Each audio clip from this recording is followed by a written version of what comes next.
Hello everyone, स्वागत है आपका एक और नए सेशन के अंदर। तो बच्चों चलिए कंटिन्यू करते हैं अपना बैंक रिकंसिलिएशन स्टेटमेंट। उसके बाद हम डेप्रिसिएशन पर भी आज ही खुद पढ़ेंगे। तो बिना टाइम वेस्ट करे स्टार्ट करते हैं हमारे पहले क्वेश्चन के साथ। तो पहला क्वेश्चन क्या दे रखा है? Mohan, bank reconciliation statement shows checks deposited but not credited, checks deposited but not credited by bank 3800 and checks issued but not presented by supplier rupees 3500. His balance, his bank balance as per cash book is rupees 25,000. Balance as per passbook statement is, क्या दे रखा है इन्होंने? Cash book का balance दे रखा है, कितना आ रहा है? 25,000 आ रहा है। और बैंक रिकंसिलिएशन स्टेटमेंट क्या शो कर रहा है कि हमने चेक डिपॉजिट करे थे बट बैंक ने क्रेडिट नहीं करे 3800 के, और हमने चेक इशू करे थे बट अभी सप्लायर ने पेमेंट नहीं दिए 3500 के। तो ये बताइए बैलेंस एज पर पासबुक कितना होना चाहिए? ए 25,000, बी 24,700, सी 25,300 या फिर डी 32,300। बताओ बच्चों इसका आंसर क्या होगा? ए, बी, सी या फिर डी? 25,000, 24,700, 25,300 या फिर 32,300? बताओ इसका करेक्ट आंसर क्या होगा? ए, बी, सी या फिर डी? वीडियो को पॉज करो, कैलकुलेट करो, फिर मुझको बताओ इसका करेक्ट आंसर क्या होना चाहिए। तो चलिए बच्चों डिस्कस कर लेते हैं इसका करेक्ट आंसर क्या है। Balance as per cash book कितना दे रखा है हमको? 25,000 दे रखा है। ठीक है, ओके।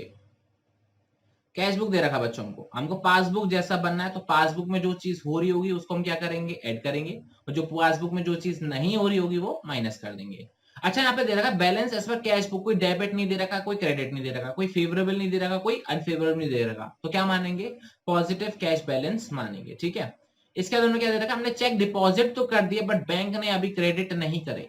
बैंक ने अभी क्रेडिट नहीं करे तो बैंक में पैसा नहीं आया, बट हमने कैश बुक में रिकॉर्ड कर दिया था। तो क्या करेंगे? माइनस करेंगे। तो माइनस कितना करेंगे? 3800 को माइनस करेंगे। दूसरा, हमने चेक इशू कर दिया था बट बैंक से अभी पेमेंट नहीं हुआ, तो हमने कैश बुक कम कर दी बट बैंक से अभी कम नहीं हुआ। तो क्या कर देंगे? इसको वापस एड बैक कर देंगे। तो मतलब प्लस कितना कर देंगे? 3500 कर देंगे। तो कितना हो गया नेट इफेक्ट में? नेट इफेक्ट में हमारा 300 आ जाएगा। तो करेक्ट आंसर आ जाएगा हमारा 24,700। ये लॉजिक आपको क्लियर है? ओके। तो जी बच्चों ये था हमारा आंसर ऑप्शन नंबर बी 24,700। क्या ये लॉजिक आपको क्लियर है बच्चों? जरा फटाफट से मुझे बता दो इसका आंसर क्या होगा। क्लियर? ओके। अब चलिए बच्चों बात करते हैं क्वेश्चन नंबर 2 की तरफ। क्वेश्चन नंबर 2 क्या जरा रीड करेंगे।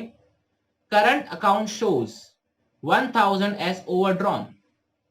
When bank statement is received, it was identified that one of the debtor has deposited rupees 400 into the account and bank charges rupees 50 had been debited from the account. Bank statement balance is, आपको bank statement का balance निकालना है, मतलब आपको passbook का balance निकालना है। तो आपको पासबुक का बैलेंस निकालना है तो ये जो ऊपर आपको दे रखा है, ये जो आपको दे रखा है 1,000 रुपीज, ये किसका बैलेंस हुआ?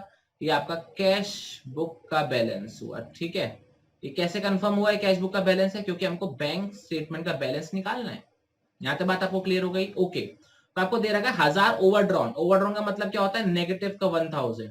ये चीज क्लियर हो गया? आपने बैंक से ज्यादा पैसा निकाले तो नेगेटिव बैलेंस है। आपको पासबुक जैसा बनना है। तो यहाँ पे क्या लिखा हुआ? 400 रुपए डेटर ने जमा करा दिए तो बैंक बैलेंस बढ़ गया, बट कैश बुक नहीं बढ़ा होगा। और किसके जैसा बनना है हमको? पासबुक जैसा बनना है। तो 400 रुपए हम क्या कर देंगे? इसके अंदर प्लस कर देंगे। ये चीज क्लियर हो गया आपको? ओके। दूसरा क्या है? बैंक चार्जेस 20,000 के हो गए, बैंक बैलेंस कम हो गया, तो हमको भी क्या करना पड़ेगा? कम करना पड़ेगा। तो -20 कितना आ रहा है? -600 का 20। और -620 का मतलब क्या होता है? 620 डेबिट। ये लॉजिक क्लियर हो गया? बैंक के हिसाब से अगर 620 नेगेटिव है तो उसका मतलब क्या है? 620 डेबिट। तो जरा देख लेते हैं हमारा आंसर किस में आ रहा है। आंसर आ रहा है हमारा ऑप्शन नंबर बी 620। क्या बच्चों ये लॉजिक आपको क्लियर है या नहीं क्लियर है? मुझको अब जरा कमेंट सेक्शन में बस ये जरूर बता देना कि आपको 620 आंसर कैसे आया, वो क्लियर है? ओके। बच्चों को मैंने आपको पहले भी सेशन में बताया था कि हमारा जो BRS है वो दो तरीके से निकाला जा सकता है। एक जो बुक में मेथड दे रखा है वो, एक दूसरा प्लस माइनस तरीके से। तो मैं प्लस माइनस तरीके से बताता हूँ, plus item minus item. Book वाला मेथड अलग है बट दोनों ही मेथड क्या है? सही है। इस चीज का ध्यान रखिएगा। ये चीज क्लियर हो गया? ओके। अब बच्चों सवाल करते हैं हम अगले क्वेश्चन की तरफ। अगला क्वेश्चन बहुत ही सिंपल है। Which of the following is not a part of double entry system. नीचे दिए गए ऑप्शन में से कौन सा डबल एंट्री सिस्टम का पार्ट नहीं है? Cash book, trial balance, journal या फिर बैंक रिकंसिलिएशन स्टेटमेंट। बताओ बच्चों इसका करेक्ट आंसर क्या होगा? A cash book, B trial balance, C journal या फिर D bank reconciliation statement. Double entry का पार्ट नहीं है। बताओ बच्चों ए, बी, सी या फिर डी। जल्दी से बता दो ए, बी, सी या फिर डी। तो चलिए बच्चों डिस्कस कर लेते हैं इसका करेक्ट आंसर। करेक्ट आंसर है हमारा option number D, bank reconciliation statement. क्योंकि बैंक रिकंसिलिएशन स्टेटमेंट के अंदर हम कभी भी कोई भी जर्नल एंट्री पास नहीं करते, किसी भी तरीके का डबल एंट्री सिस्टम यूज नहीं होता। कैश बुक में होता है, ट्रायल बैलेंस में भी डेबिट साइड क्रेडिट साइड होती है, जर्नल में भी डेबिट साइड क्रेडिट साइड होती है, लेकिन बैंक रिकंसिलिएशन स्टेटमेंट में कोई भी डेबिट साइड या कोई भी क्रेडिट साइड नहीं होती है। ये चीज क्लियर हो गई आपको? ओके, अगला सवाल बच्चों रीड करेंगे। Which of the following transaction, important है बच्चों, which of the following transaction will result in higher balance in bank column of cash book in comparison to passbook. वो ये कह रहे हैं नीचे दिए गए कौन से ट्रांजैक्शन में बैंक में पैसा तो नहीं बढ़ेगा, लेकिन हमारे बैंक कॉलम में पैसा बढ़ जाएगा। बैंक में हमारा पैसा नहीं बढ़ा, लेकिन हमारे bank column of cash book में पैसा बढ़ जाएगा। Option number A cheque issued but not presented for payment, interest allowed by bank, bank charges entered twice in cash book, checks paid into bank for collection but not yet credited. बताओ बच्चों का correct answer क्या होगा? ए, B, C या फिर D. वो simple में ये पूछ रहे हैं कि नीचे दिए कौन से ट्रांजैक्शन के हिसाब से हमारा बैंक अकाउंट, जो हमारे बुक्स में हमारा जो बैंक अकाउंट खुला हुआ है उसमें तो हमारा बढ़ जाएगा, लेकिन एक्चुअल में बैंक में पैसा नहीं बढ़ेगा। कौन से ट्रांजैक्शन की वजह से? A cheque issued but not presented for payment, B interest allowed by bank, C bank charges entered twice in cash book या फिर D cheques paid into bank for collection but not yet credited. जल्दी से बता दो ए, B, C या फिर D. तो चलिए बच्चों डिस्कस कर लेते हैं इसका करेक्ट आंसर। करेक्ट आंसर हमारा option number D, cheques paid into bank for collection but not yet credited. Logic समझते हैं। हमने बैंक में चेक डाल दिया तो हमने क्या करा होगा? अपने पास तो प्लस में लिख दिया होगा, आया ना कि हमारे पास पैसे आ गए, बट बैंक में अभी क्रेडिट नहीं हुए, तो बैंक में क्या चेक क्रेडिट होगा? नहीं होगा। ठीक है। दूसरा क्या हमारा जो ऑप्शन नंबर ए है चेक इशूड, चेक इशूड में मतलब हमने पेमेंट किया तो पेमेंट में हमने कैश कम कर दिया होगा, ये चीज क्लियर, हमने कैश कम कर दिया होगा। इंटरेस्ट अलाउड बाय बैंक, हमारा बैंक बैलेंस बढ़ गया। Bank charges enter twice in cash book, यहाँ पर हमारी कैश बुक कम हो रही है, बट क्वेश्चन क्या बोल रहा है? क्वेश्चन ये बोल रहा है कि कैश बुक बढ़ जाएगी बट बैंक बैलेंस नहीं बढ़ेगा हमारा बैंक अकाउंट में। लॉजिक क्लियर आपको? Checks paid into bank for collection मतलब हम तो बैंक अकाउंट डेबिट कर देंगे जनरल एंट्री के अंदर, लेकिन एक्चुअल में बैंक में अभी पैसा नहीं आया क्योंकि बैंक अकाउंट में अभी क्रेडिट नहीं हुआ पैसा। क्या ये लॉजिक क्लियर है आपको बच्चों? बहुत बढ़िया। अब बच्चों बात करते हैं अगले सवाल की ओर। अगला सवाल क्या है? ओ माय गॉड बच्चों, इस टॉपिक से या फिर कह लो इस क्वेश्चन से हमारा डेप्रिसिएशन चैप्टर स्टार्ट हो चुका है और हम डेप्रिसिएशन के क्वेश्चन करने वाले हैं। ओके, क्वेश्चन क्या है? As per original cost method, original cost मतलब straight line method, which is the correct formula for calculating annual depreciation. नीचे दिए गए ऑप्शंस के हिसाब से ओरिजिनल कॉस्ट मेथड के हिसाब से डेप्रिसिएशन कैलकुलेट करने का सही मेथड कौन सा है? Option number A depreciation is equals to cost of asset minus scrap value upon estimated life of asset. Option number B, depreciation is equals to scrap value minus cost of asset upon estimated life of asset. D, depreciation is equals to, sorry, C option है, depreciation is equals to cost of asset minus market value upon estimated life of asset. या फिर last D, depreciation is equals to cost of asset minus scrap value upon market value of asset. बताओ बच्चों इसका correct answer क्या होगा? ए, B, C या फिर D. जल्दी से बताओ बच्चों इसका करेक्ट आंसर क्या होगा? ए, बी, सी या फिर डी। कौन सा मेथड है हमारा कैलकुलेट करने का? कौन सा फॉर्मूला है?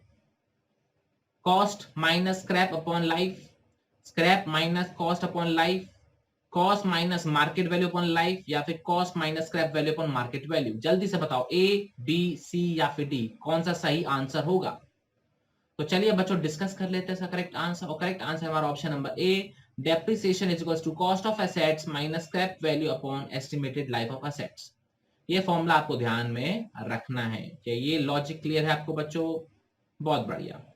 अब बच्चों बात करते हैं अपने अगले क्वेश्चन की तरफ। अगला क्वेश्चन क्या है? विच of the following is the cause of depreciation? Depreciation किन वजहों से लगता है? Permanent fall in price, constant use, expiry of time, या फिर ऑल ऑप्शंस? बताओ बच्चों, ए बी सी या फिर डी। डेप्रिसिएशन क्यों लगाते हैं? क्योंकि परमानेंट प्राइस कम हो रही है, कांस्टेंट यूज कर रहे हैं, टाइम खराब हो रहा है, टाइम जा रहा है वापस, खत्म हो रहा है, या फिर सारे ही वजह सही हैं डेप्रिसिएशन लगाने के लिए? ए बी सी या फिर डी? बताओ बच्चों, इसका करेक्ट आंसर क्या होगा? जल्दी से बता दो, ए बी सी या फिर डी। तो चलिए डिस्कस कर लेते हैं। बहुत ही सिंपल क्वेश्चन था, उसका करेक्ट आंसर हमारा option number D, all of these. क्योंकि मार्केट में प्राइसेस कम हो रहे हैं, हम उसको कॉन्स्टेंटली यूज भी कर रहे हैं, प्लस टाइम भी बीता जा रहा है यूज करते करते। तो तीनों ही ऑप्शंस कारण है हमारे डेप्रिसिएशन लगाने के लिए। क्लियर? ओके। अगला सवाल, which one is not the cause of depreciation? नीचे दिए गए ऑप्शन में से कौन सा कॉज या कौन सा कारण डेप्रिसिएशन लगाने का नहीं है? एफ्लक्स ऑफ टाइम मतलब expiry of time, price fluctuation मतलब प्राइस ऊपर नीचे होती रहती है, ऑब्सोलेंस का मतलब क्या होता है, अब किसी यूज का नहीं रहा, या फिर नेचुरल वियर टियर मतलब छोटी मोटी चोट मोट जो रिपेयर वगैरह होती रहती है वो सब। बताओ बच्चों, कौन से कारण नहीं है? कौन सा कारण नहीं है? Efflux of time, price fluctuation, obsolescence, या फिर नेचुरल वियर एंड टियर? जल्दी से बताओ, ए बी सी या फिर डी? जल्दी से बता दो, ए बी सी या फिर डी? तो चलिए बच्चों डिस्कस कर लेते हैं। उसका करेक्ट आंसर हमारा option number B, price fluctuation. Price के फ्लक्चुएशन होने की वजह से हम डेप्रिसिएशन नहीं लगाते हैं बच्चों। ऊपर भी हमने पढ़ा था, गौर से देखो, परमानेंट फॉल इन प्राइस की वजह से डेप्रिसिएशन लगता है, प्राइस फ्लक्चुएशन की वजह से नहीं लगता। क्या ये चीज क्लियर है आपको? ओके। अगला सवाल important, easy but important. Depreciation is a process of allocation of cost, none of the above, valuation of asset, या फिर बोथ एसेट का valuation and allocation of cost? थोड़ा नंबरिंग ऊपर नीचे हो गया। बताओ बच्चों, डेप्रिसिएशन किस चीज का प्रोसेस है? Cost allocation, valuation of asset, दोनों, या कुछ भी नहीं? बताओ बच्चों, ए बी सी या फिर डी में से सही आंसर कौन सा होगा? डेप्रिसिएशन किस चीज की प्रोसेस है? एलोकेशन की है, वैल्यूएशन की है, दोनों की, या फिर किसी की भी नहीं है? ए बी सी या फिर डी? तो चलिए बच्चों डिस्कस कर लेते हैं इसका करेक्ट आंसर। और करेक्ट आंसर हमारा option number A, allocation of cost. Depreciation में हम खर्चा ही तो दिखाते कितना खर्चा हमारा नॉर्मली हो चुका है, वैल्यूएशन ऑफ एसेट की कोई बात ही नहीं होती है। क्लियर? ओके। अगला सवाल, which of the following statement is not true about provisions? बच्चों ये चैप्टर है हमारा प्रोविजन एंड रिजर्व्स, ये हमारे कोर्स का लास्ट चैप्टर है वैसे। अब आपको ये ऑप्शन बताना है कि प्रोविजंस को लेते हुए नीचे कौन सी बात सत्य नहीं है। It is an appropriation of profit, it is a charge against profit, it is shown on the liability side of balance sheet, या फिर it is discretionary as a matter of financial prudence? बताओ बच्चों, कौन सा answer इसका सही है? ए B C या फिर डी? ये एप्रोप्रिएशन है, ये चार्ज है, लायबिलिटी साइड में दिखाया जाता है, या फिर डिस्क्रिशनरी मैटर है मतलब अपने हिसाब से लगाता है? ए बी सी या फिर डी? बताओ बच्चों, इसका करेक्ट आंसर क्या होगा? Appropriation, charge, liability, discretionary? तो चलिए बच्चों डिस्कस कर लेते हैं। आई होप अभी तक आपने आंसर ढूंढ लिया होगा। इसका जो करेक्ट आंसर हमारा बच्चों वह है option number A, it is an appropriation of profit. ये एप्रोप्रिएशन प्रॉफिट नहीं होता है, ये चार्ज अगेंस्ट प्रॉफिट होता है। ये ध्यान रखना, रिजर्व्स हमारे एप्रोप्रिएशन ऑफ प्रॉफिट होते हैं, बट प्रोविजंस एप्रोप्रिएशन नहीं होते हैं, वो चार्ज होते हैं। Provision is against liability, reserves हम प्रॉफिट का बनाते हैं। इस चीज का ध्यान रखिएगा। ये चीज क्लियर हो गया? ओके। अगला सवाल इंपॉर्टेंट है ये भी। If the amount of any known liability can not be determined with substantial accuracy, a provision should be created, a contingent liability should be created, a definite liability should be created, a reserve should be created? बताओ बच्चों, इसका correct answer क्या होगा? ए B C या फिर D? आपको पता है कि आपकी एक लायबिलिटी है, नॉन लायबिलिटी है, बट आपको उसका एक्यूरेट अमाउंट नहीं पता अभी कि कितना होगा। तो उस केस में क्या करना चाहिए? प्रोविजन बना लेना चाहिए, कंटीजेंट लायबिलिटी बना लेनी चाहिए, या डेफिनेट लायबिलिटी का एग्जैक्ट अमाउंट बताना चाहिए, या फिर रिजर्व बना के छोड़ दो? बताओ बच्चों, इसका करेक्ट आंसर क्या होगा? ए बी सी या फिर D? Provision, contingent liability, definite liability, या फिर रिजर्व? जल्दी से बताओ ए बी सी या फिर डी, क्या आंसर होगा हमारे इस क्वेश्चन का। तो चलिए बच्चों डिस्कस कर लेते हैं करेक्ट आंसर। और करेक्ट आंसर हमारा option number A, provision should be created. ठीक है, क्योंकि आपकी नॉन लायबिलिटी है ये कंफर्म है, ठीक है। तो और दूसरा क्या है, आप अमाउंट को डिटरमाइन नहीं कर सकते। लायबिलिटी कंफर्म है बट अमाउंट को आप कंफर्म नहीं कर सकते, तो हम प्रोविजन बनाते हैं। रिजर्व प्रॉफिट को अप्रोप्रिएट किया जाता है अलग से, इसलिए नहीं आएगा। डेफिनेट लायबिलिटी इसलिए नहीं बना सकते क्योंकि हमको एग्जैक्ट अमाउंट नहीं पता। कंटिजेंट लायबिलिटी नहीं होगा क्योंकि हमको पता है कि कंफर्म लायबिलिटी है। कंटिजेंट लायबिलिटी का मतलब क्या है कि अभी कंफर्म नहीं है कि लायबिलिटी होगी कि नहीं होगी, बट हो सकती है। बट क्वेश्चन में क्या दे रखा है, नॉन लायबिलिटी, मतलब लायबिलिटी तो कंफर्म है बट अमाउंट नहीं पता, तो इसलिए हम क्या बनाएंगे, इसका प्रोविजन बनाएंगे। क्या ये चीज क्लियर हो गया आपको? बहुत बढ़िया। अब बच्चों आते हैं अपने अगले सवाल की ओर। अगला सवाल क्या है, credit balance in passbook. Credit balance in passbook means dash to the depositor.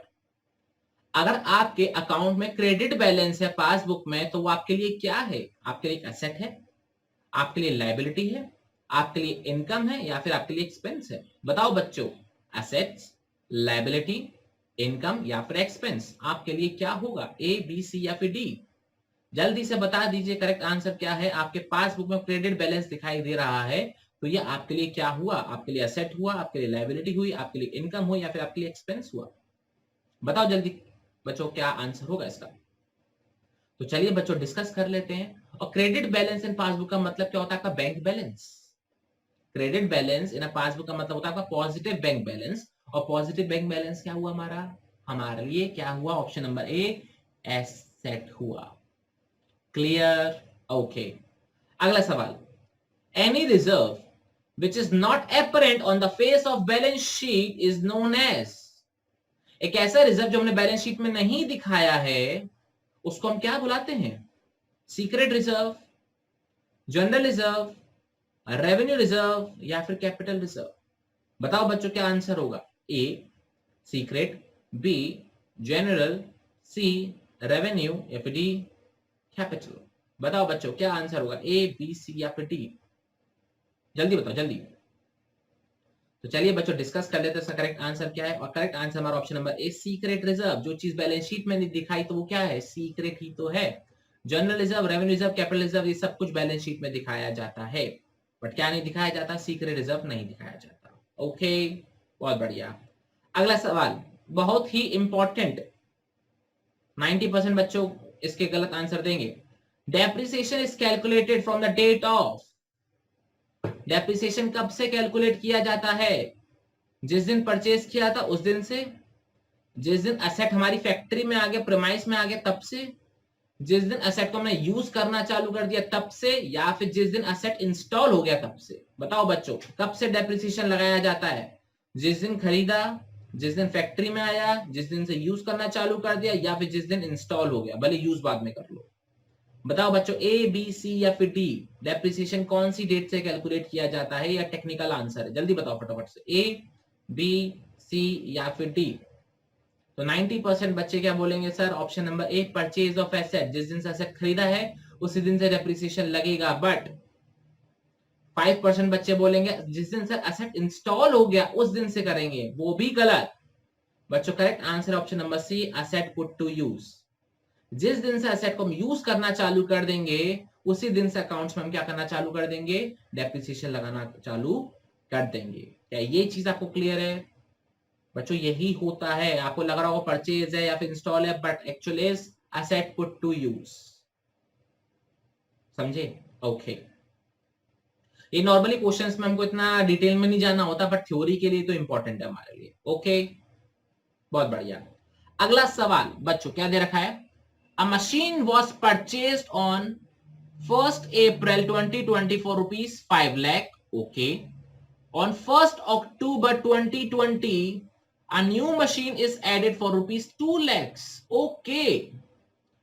Calculate the balance of machine account if depreciation is charged at the rate 20% per annum on written down value method for the year ending 31st March 20. बच्चों यहाँ पे 2021 कर लेना please, यहाँ पे मार्च 2021 कर लेना, typing में एरर है। हमने क्या किया, एक मशीन परचेज करी है, कितने की, 5 लाख की परचेज करी ऑन 1 अप्रैल 2020, और 6 महीने बाद 1 अक्टूबर को हमने 2 लाख की मशीन और खरीदी है। तो वो ये पूछ रहे एट द ईयर एंड हमारी मशीन का बैलेंस कितना आ रहा होगा जब हमने डेप्रिसिएशन लगाया 20% पर एनम का on written down value method. तो बताइए 31 मार्च को हमारे एसेट की वैल्यू क्या होगी, 6 लाख, 560, 660 या फिर 580, ए बी सी या फिर डी। जल्दी से बताइए बच्चों, इसका करेक्ट आंसर क्या होगा, ए बी सी या फिर डी। तो चलिए बच्चों आप वीडियो को पॉज करो, जब तक हम भी कैलकुलेट कर लेते हैं और फिर आपके देखना कि आपका आंसर सही आया है या फिर कि गलत आया है। तो चलो बच्चों जरा एक डायग्राम बना लेते हैं, एक छोटा सा डायग्राम बना लेते हैं। बच्चों मान के चलो हमारा पूरा साल है, ये हमारी तारीख है 1 अप्रैल 2020, और इस तारीख को हमको असेट की वैल्यू निकालनी है 31 मार्च 2021 को निकालनी है। इस दिन हमने M1 खरीदी है, कितने की खरीदी है, 5 लाख की खरीदी है, ओके। और 6 महीने बाद 1/10/2020 को हमने M2 खरीदी है, कितने की खरीदी है बच्चों, 2 लाख की खरीदी है, ओके। डेप्रिसिएशन का रेट है 20% ऑन WDV मेथड। बच्चों फर्स्ट ईयर के अंदर कोई WDV मेथड किसी काम का नहीं होता, वो हमेशा स्ट्रेट लाइन ही चलता है, ठीक है। ये समझ लो फर्स्ट ईयर के अंदर WDV टेंशन लेने वाली बात नहीं, सिंपल सा है। तो मुझे बताओ बच्चों M1 पे कितने टाइम के लिए डेप्रिसिएशन लगेगा, M1 में कितने टाइम का डेप्रिसिएशन लगेगा, सर पूरे साल का लगेगा, क्योंकि साल की स्टार्टिंग में ही खरीद ली थी। ये लॉजिक क्लियर हो गया, ओके। M2 पे कितने महीने का लगेगा, 6 महीने का लगेगा, क्योंकि सर 6 महीने बाद ही तो खरीदी थी हमने, तो 6 महीने का लगेगा। तो मतलब इस पे पूरे 12 महीने का डेप्रिसिएशन लगेगा, इस पे 6 महीने का डेप्रिसिएशन लगेगा।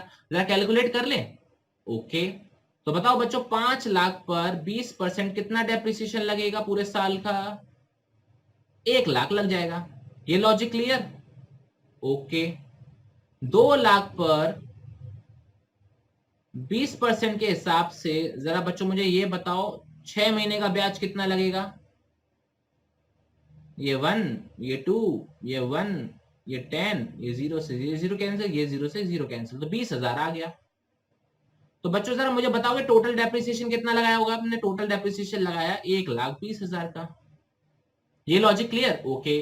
टोटल मशीन कितने की थी हमारी, 7 लाख की थी। कैसे निकाला सर, 5 लाख की पहले खरीदी, 2 लाख की बाद में खरीदी, तो टोटल एसेट की वैल्यू कितनी हो गई, 7 लाख हो गई। टोटल डेप्रिसिएशन कितना लगाया, 1,20,000 लगाया। अब जरा माइनस कर लो, कितना आ गया, ये आ गया हमारा 5,80,000। तो 5,80,000 will be the value of machinery as on 31 March 2021। ये चीज क्लियर हो गया। तो 580K is the correct answer. क्या बच्चों आपका भी यही आंसर आया, अगर आया तो प्लीज कमेंट सेक्शन में हाँ या ना में जवाब दीजिए, जिससे मुझे भी पता लग जाएगा कि आपका आंसर सही आ रहा है कि गलत आ रहा है। तो option number D is the correct answer. Clear, okay. अगला सवाल बच्चों, the term dash is used to show loss in the value of intangible asset. Intangible asset के लिए हम कौन सा टर्म यूज करते हैं, अमोर्टाइजेशन, ऑब्सोलेंस, डिप्लीशन या फिर डेप्रिसिएशन। बताओ बच्चों करेक्ट आंसर क्या होगा, 1 मार्क के लिए बहुत ही इंपॉर्टेंट है ये सवाल। इंटेंजिबल एसेट के लिए हम कौन सा वर्ड यूज करते हैं, अमोर्टाइजेशन, ऑब्सोलेंस, डिप्लीशन या फिर डेप्रिसिएशन। ए बी सी या फिर डी, जल्दी से बताओ क्या होगा इसका करेक्ट आंसर। तो चलिए बच्चों डिस्कस कर लेते हैं, और इसका जो करेक्ट आंसर है हमारा ऑप्शन नंबर ए, एमोर्टाइजेशन वर्ड हम यूज करते हैं। अब बच्चों आपके लिए होमवर्क सवाल है, मेरे को ये बताओगे ये डिप्लीशन किसके लिए यूज किया जाता है, डेप्रिसिएशन टेंजिबल एसेट के लिए यूज किया जाता है, एमोर्टाइजेशन आपका इनटेंजिबल एसेट के लिए यूज किया जाता है। आपके लिए होमवर्क आपको ये बताना है ये डिप्लीशन किसके लिए यूज किया जाता है, कौन से टाइप ऑफ एसेट के लिए यूज किया जाता है, ठीक है, ये आपका होमवर्क है। Clear, okay. अब बच्चों बात करते हैं अपने अगले सवाल की, और अगला सवाल क्या है, प्रोविजंस क्या है, external transactions, internal transactions, both A and B या फिर नन ऑफ दीस। बताओ बच्चों प्रोविजन क्या है, आपने कोई बाहर ट्रांजैक्शन किया है, आपने ऑर्गेनाइजेशन के अंदर ही कोई ट्रांजैक्शन किया है, कुछ भी हो सकता है या फिर कुछ भी नहीं है, ए बी सी या फिर डी। जल्दी से बताओ बच्चों इसका करेक्ट आंसर क्या होगा, ए बी सी या फिर डी। तो चलिए बच्चों डिस्कस कर लेते हैं। और प्रोविजन में हमें कोई भी बाहर पैसा नहीं दिया होता, हम तो बस ये मान के चलते हैं यार कि कुछ लायबिलिटी है बट अभी कंफर्म नहीं पता कि कितनी होगी, तो हम एक पैसा कुछ अलग कर देते हैं, ठीक है, लायबिलिटी के लिए। तो यहाँ पर क्या हो रहा है, ये इंटरनल ट्रांजेक्शन हो रहा है, बाहर किसी के संग यहाँ पर कोई भी डीलिंग नहीं हो रही है। ये लॉजिक क्लियर आपको? ओके। अगला सवाल बच्चों क्या दे रखा है, what will be the amount of loss suffered on the machinery purchase for rupees 10,000 on 1/1/2010 and sold for rupees 5,000 on 30th June 2012? Depreciation at the rate 10% on written down value method. ये important है बच्चों question. आपको ये बोला गया है कि 1 जनवरी 2010 को आपने कोई मशीन खरीदी थी जिसको आपने 2.5 साल बाद, 2010 पूरा, 2011 पूरा और 2012 आधा, 2.5 साल बाद जिसको आपने 5,000 में बेच दिया। तो ये पूछ रहे हैं, आप ये बताइए कि आपने कितने नुकसान पर उसे बेचा है अगर आपने डेप्रिसिएशन 10% के तौर पर लगाया है तो। बताओ बच्चों क्या उसका आंसर होगा? ए 1926, बी 1927, सी 1925 या फिर डी 1928? बताओ बच्चों इसका करेक्ट आंसर क्या होगा, ए, बी, सी या फिर डी? तो वीडियो को करते हैं पॉज, आप वीडियो को पॉज करो, अपना कैलकुलेशन करो, मैं अपना कैलकुलेशन करता हूं और फिर इसका आंसर हम देखते हैं। बच्चों क्वेश्चन में क्या दे रखा है जरा गौर से समझिएगा। आपको तारीख दे रखी है 1 जनवरी और 30 जून। तो बच्चों मैं भी मान के चलता हूँ कि हमने कैलेंडर ईयर फॉलो किया हुआ इसके अंदर। एक साल हो गया हमारा, ये 2 साल हो गया हमारा, 3 साल हो गया। तो ये हमारा 1 जनवरी 2010, ये हमारा होगा 1 जनवरी 2011, ये होगा हमारा 1 जनवरी 2012 और ये होगा हमारा 31 दिसंबर 2012। ठीक है, यहां पर हमने 10,000 की मशीन खरीदी है और यहां पर 2.5 साल बाद हमने इसको 30 जून 2012 को कितने में बेच दिया? 5,000 में बेच दिया। तो आपसे पूछ रहे हैं कितने नुकसान पर इसको बेचा और 10% का डेप्रिसिएशन लगाना है। बच्चों लगाए 10% का डेप्रिसिएशन, लगाओ बच्चों 10% का डेप्रिसिएशन लगाओ, कितना हुआ? 1,000 हुआ। 1,000 हुआ तो जरा बताओ 10,000 में से अगर मैं 1,000 माइनस कर दूं तो मेरी वैल्यू कितनी आएगी एसेट की? 9,000 आएगी। ये लॉजिक क्लियर हो गया आपको या नहीं हुआ? बताओ बच्चों फटाफट से, ये लॉजिक क्लियर हुआ या नहीं? चलो एक आपको मैं क्वेश्चन दिखा देता हूं फिर से। क्वेश्चन में क्या दे रखा है, आपने 10,000 की मशीन खरीदी थी किस पर? 1 जनवरी 2010 को खरीदी थी और 2.5 साल बाद, मतलब 2010 पूरा, 2011 पूरा, 2012 के बीच में आपने उसको 5,000 का बेचा है। ठीक है, ये लॉजिक क्लियर आपको? ओके। अब हमारे इस दिन एसेट की वैल्यू कितनी होगी? 9,000 हो गई। अब इस साल पूरे साल का डेप्रिसिएशन लगाया जाएगा। कितने का लगाया जाएगा डेप्रिसिएशन बिल बच्चों? बताओ जरा। सर 10% लगाया जाएगा रिटन डाउन वैल्यू पर, ध्यान रखना WDV है, WDV। तो इस पर लगाया जाएगा डेप्रिसिएशन कितने का? 900 रुपए का। ये लॉजिक क्लियर होगा? कितने का लगेगा? 900 का लगेगा। तो कितना आ गया यहाँ पर? 810। ठीक है, तो 8100 आपकी कितनी आ गई? वैल्यू आ गई। यहां तक क्लियर बच्चों आपको? 8100 कैसे आया यहाँ पर? पहले 1,000 का डेप्रिसिएशन लगा ऑन 10,000, फिर हमारा कितने का लगा? 9,000 का लगा, फिर 900 का। यहां तक क्लियर? अब कितनी वैल्यू हो गई? 8,100। अब इस पे 6 महीने का बच्चों डेप्रिसिएशन लगाओ, कितना होगा 10% के हिसाब से? तो 8100 इंटू 10%, ये हो गया हमारा पूरे साल भर का, इंटू 6/12, ये गया 1, ये गया 2, 0 0 0 0, ये गया 1 बार, ये कितना गया हमारा? 405। क्लियर हो गया? तो 405 का डेप्रिसिएशन लगेगा। यहां तक क्लियर? ओके। अब जरा मुझे बताओ बच्चों, इस दिन असेट की वैल्यू कितनी होगी जिस दिन हमने बेचा है? तो 8100 माइनस 405 कितना आ गया? 5। यहां पर हमारा 9, ये हमारा आ गया 9, यहां पे कितना है हमारा? 0, मतलब है 6। 7695 कितना आ रहा है बच्चों हमारा आंसर? 7695। जिस दिन बेचा उस दिन असेट की वैल्यू थी हमारी 7695 और बेचा कितने में हमने इसको? 5,000 में बेचा। तो 1695 का क्या हुआ बच्चों? लॉस हुआ। कितने का लॉस हुआ?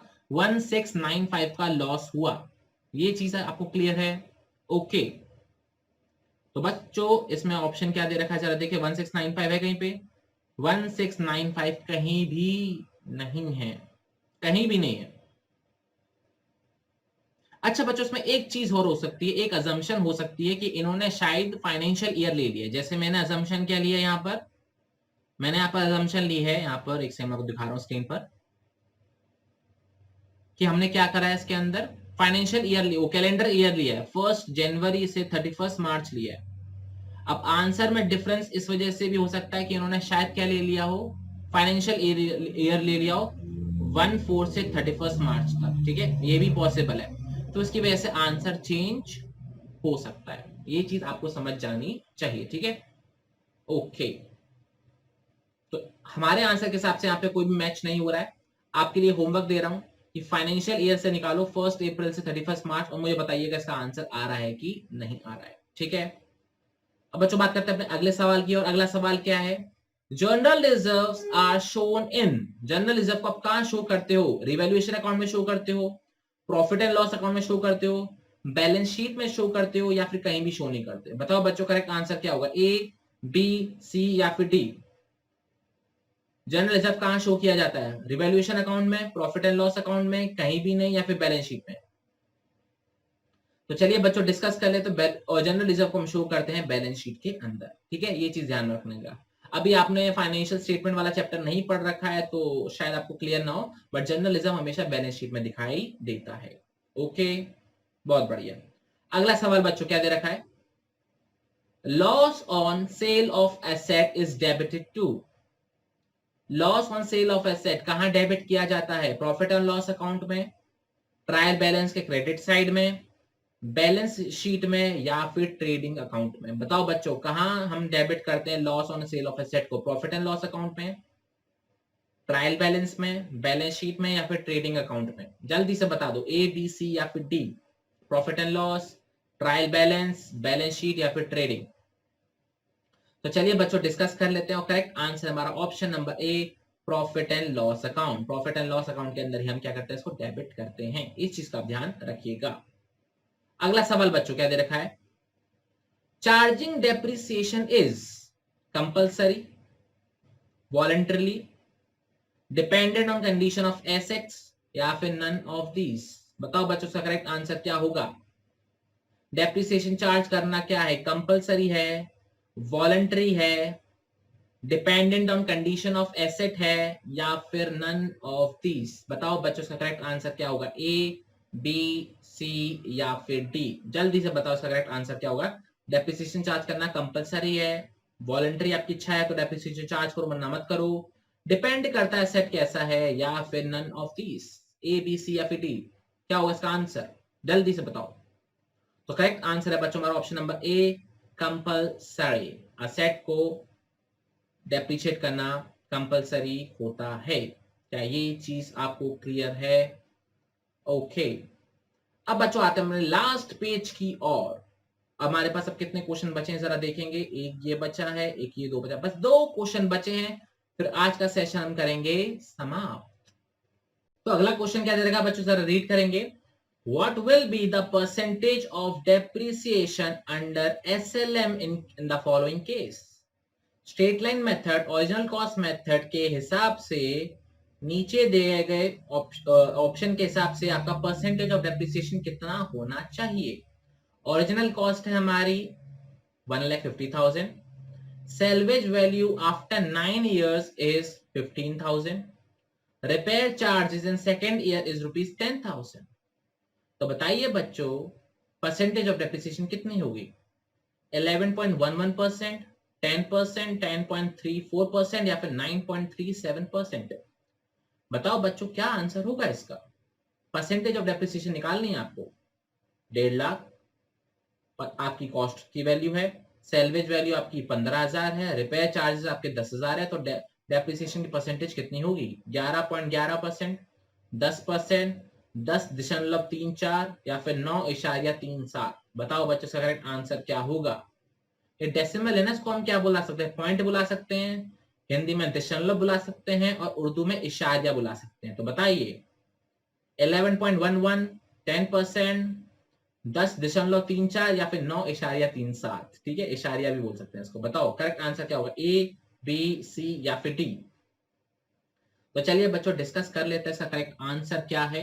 तो बच्चों मुझे एक बात बताओ, अभी थोड़ी देर पहले हमने फॉर्मूला देखा था, डेप्रिसिएशन का एक फॉर्मूला था हमारा, आपको याद आ रहा हो तो डेप्रिसिएशन का फॉर्मूला क्या था हमारा?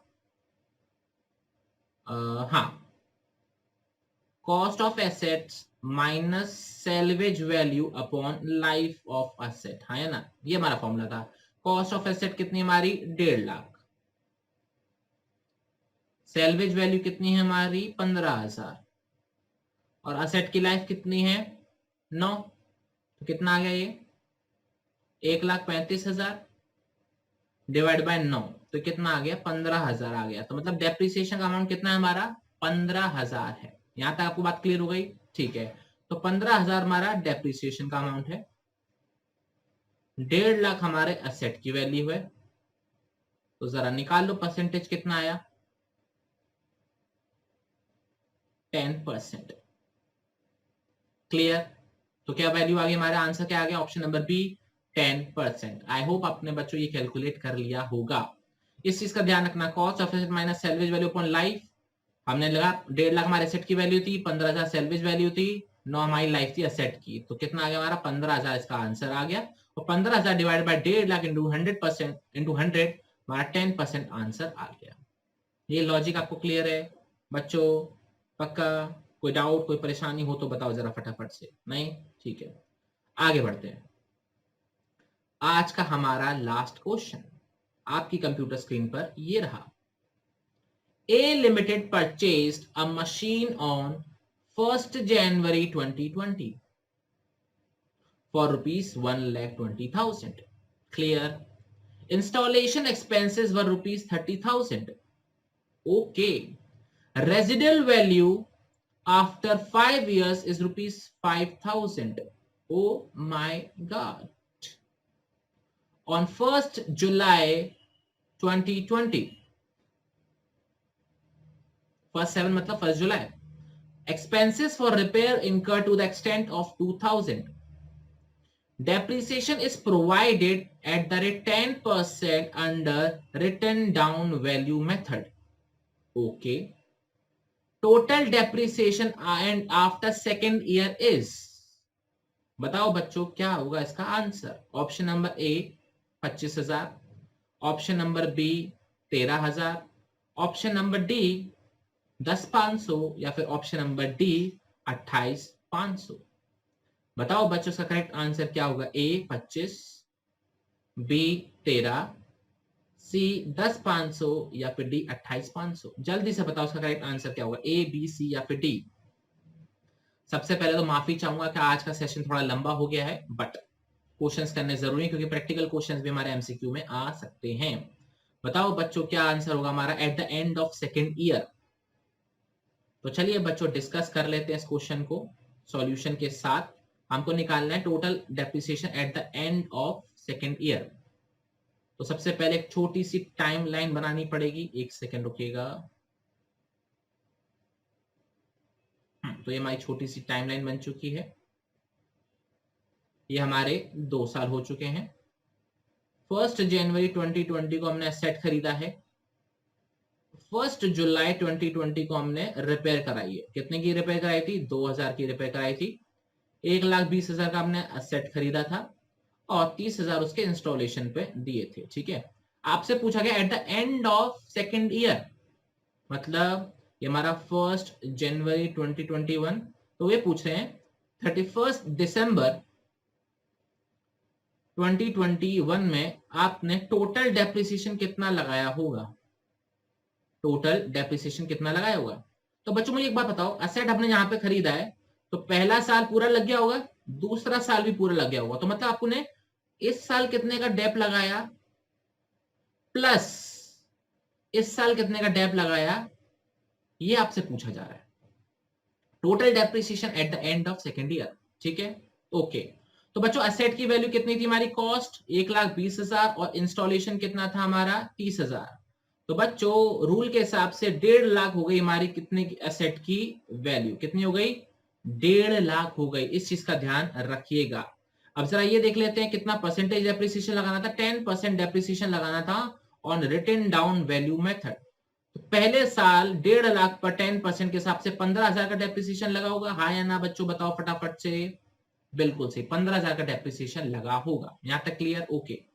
फिर एट द ईयर स्टार्टिंग हमारी जो रिटर्न डाउन वैल्यू होगी WDV कितनी होगी? 1.5 लाख माइनस 15,000 कितना हो गया हमारा? 1,35,000, हाँ है ना, 1,35,000। अब सेकेंड ईयर 10% डेप्रिसिएशन लगेगा इस वैल्यू पर, क्योंकि रिटर्न डाउन वैल्यू मेथड है, तो कितना लगेगा? 13,500 लगेगा। लॉजिक क्लियर हो गया? ओके। तो 2 साल में कितना डेप्रिसिएशन लगा? 15,000, 13,500 प्लस करोगे कितना आ जाएगा? 28,500 आंसर आ जाएगा। क्या ये चीज आपको क्लियर हो गई? पक्का? बढ़िया। तो बच्चों हमारा आंसर हो गया option number D, 28,500। Clear? Okay. तो बच्चों ये था हमारा आज का सेशन। आपसे मुलाकात होगी अब अगले सेशन के अंदर। टिल देन अपना बहुत ख्याल रखिएगा, और वीडियो लेंथ होने के लिए I am really really sorry, but questions करना बहुत ज्यादा जरूरी था। जय हिंद, जय भारत, टाटा बाय बाय।